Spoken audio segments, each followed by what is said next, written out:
Hey, all of you who are searching for jobs right now during this pandemic, I have a couple of tips for you specifically related to searching for jobs during this time.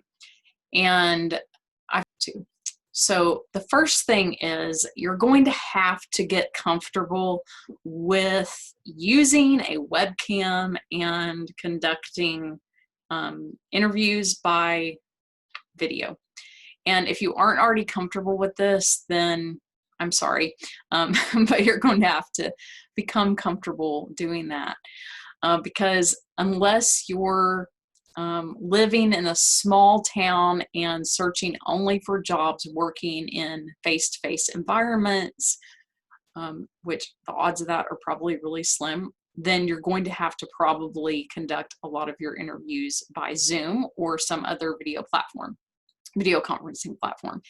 So I would suggest, if you aren't already comfortable with it, practicing using Zoom with just a friend or a family member, and make sure that you're comfortable with just where are all the buttons, how do I unmute myself, how do I mute myself, how do I make sure that I turn my camera on, how do I leave the conversation, and those sorts of just basic things, because the last thing that you want to happen is that you try to log in 5 minutes before your interview and you haven't downloaded the app, or you don't know how to do those things.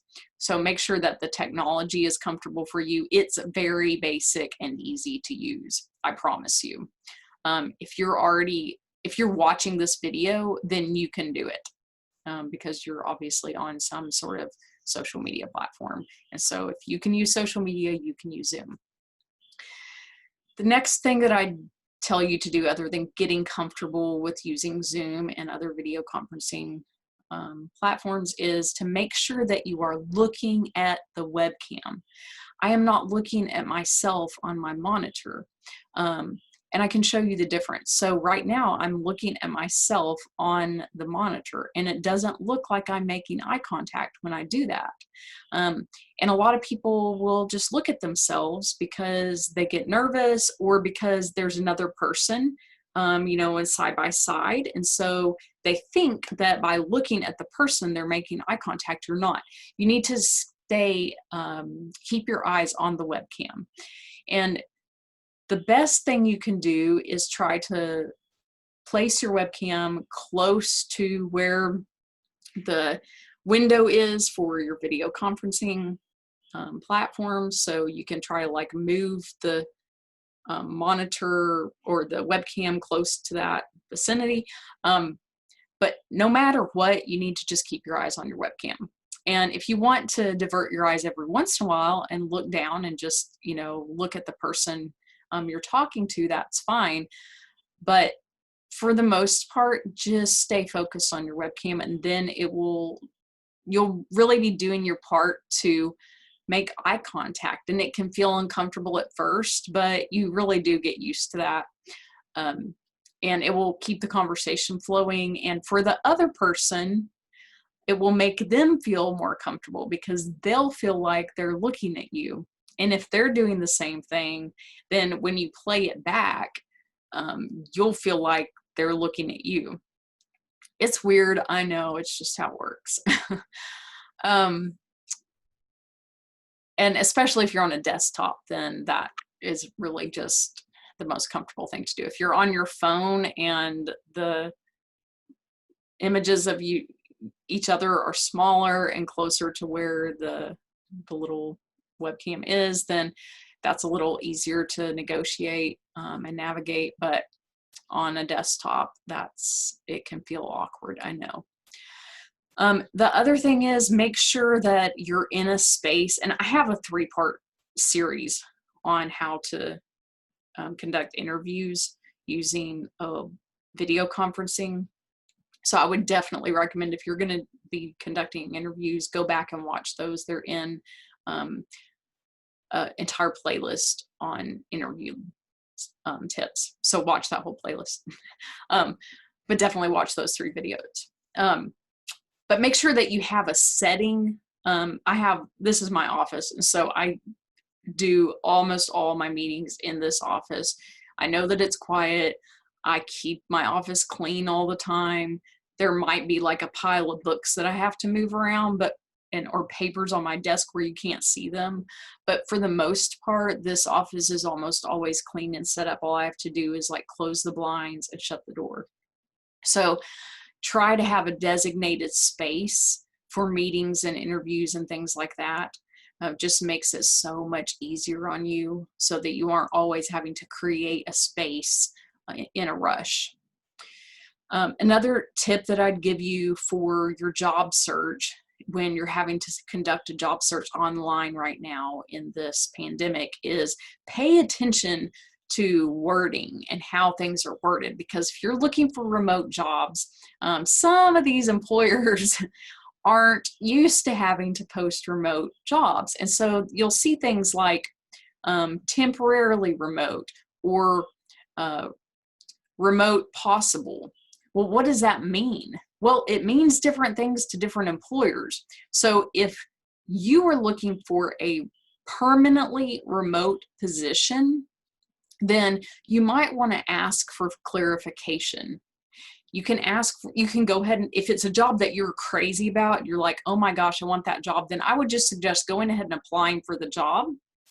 But when you get to the interview stage, you need to seek clarification about that and ask, is this job fully remote? And is this job permanently remote? Ask those two things, because a lot of the employers are listing the jobs as remote because temporarily they are because of COVID.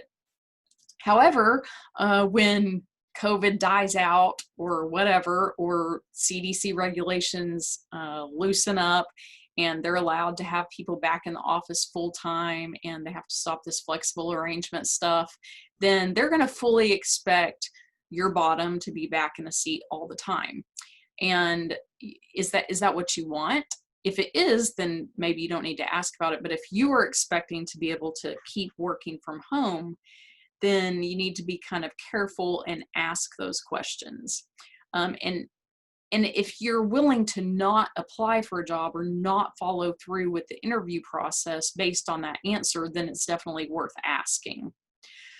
The other thing that I would just make sure that you check on or know about is, what is the policy related to childcare or your situation with your child? Let's say that you have a child who is school age and your child's, let's say that you plan on sending your child to public school this fall, but what if your child's school closes and you have to bring them home and do like virtual learning or distance learning?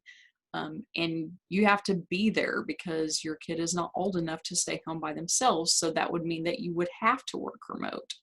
Well, if you're interviewing for jobs right now, that's probably something that you want to at least ask about. Ask about policies related to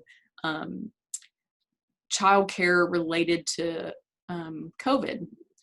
And a lot of employers have already thought about that, and they have policies in place. Like in the case of school closures, we're allowing employees to work from home, or we're allowing flexibility, or we have flexible arrangements where employees can come in only 2 days a week, or they can work from home in the case of school closures, or whatever the case.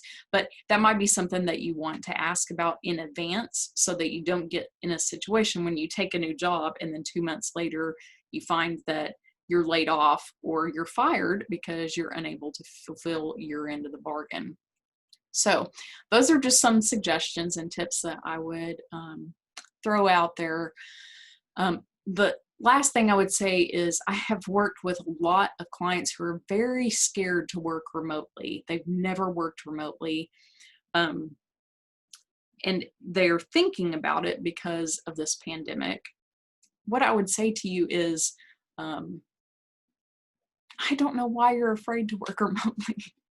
I've worked remotely since 2015, and I can tell you that it is wonderful. In my opinion, you have, as long as you can create some sort of designated workspace and you're not just terrible at, you know, pushing yourself and being intrinsically motivated, working remotely is great. You can set your own schedule for the most part, depending on who your employer is. You at least have more flexibility. Um, I find that I'm way more productive working remotely, even if I'm working, not just running my own business, but also when I'm working for other people, and for outside employers. You can still have plenty of interaction with people, even if it's not the people working within the company, but um, building in time to go to lunch with people or to go have coffee with others. So it's just something to consider, but it could be very beneficial to your health and to your family's health to consider working remotely. So just try to keep an open mind right now, and just consider that between 40 and 50% of Americans right now are working remotely, at least to some degree. And that number is growing and climbing right now. More and more employers are becoming completely open to the idea of their employees working wherever they want to, as long as they can get their jobs done. And I just see that that trend is going to continue to rise and climb.